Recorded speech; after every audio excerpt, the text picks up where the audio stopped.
এর এক তৃণমূল নেতা গ্রেফতার। এবার নৈহাটির মামুদপুর গ্রাম পঞ্চায়েতে তৃণমূল প্রধানের স্বামী সুরঞ্জন মালাকারকে পুলিশ গ্রেফতার করলো। কথা বলবো আমাদের প্রতিনিধি সমীরণ পাল রয়েছেন, তার আগে ছবিটা একবার দেখুন।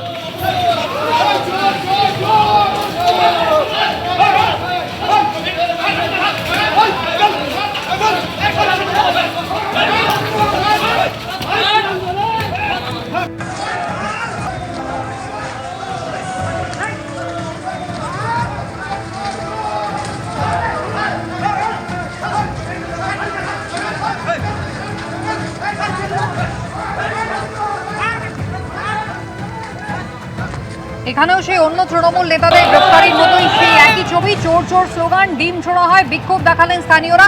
কথা বলবো আমাদের প্রতিনিধি সমীরণ পালের সঙ্গে। সমীরণ, যাকে গ্রেফতার করা হলো, কি তার পরিচয়, তার বিরুদ্ধে কি অভিযোগ?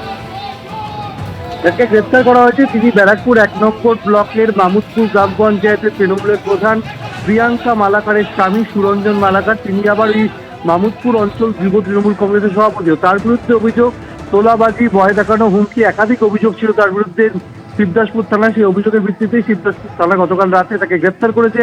আজ তাকে ব্যারাকপুর মহকুমা আদালতে পেশ করা হবে, কিন্তু আদালতে পেশ করতে নিয়ে যাওয়ার সময় উত্তেজিত এলাকার বাসিন্দারা তাকে লক্ষ্য করে ডিম ছোড়ে এবং তাকে ছিনিয়ে নেওয়ার চেষ্টা করে, তাকে মারধর করে। কোনো ক্রমে পুলিশ তাকে প্রিজন মেনে তুলে ব্যারাকপুর মহকুমা আদালতে পাঠিয়েছে। ধন্যবাদ।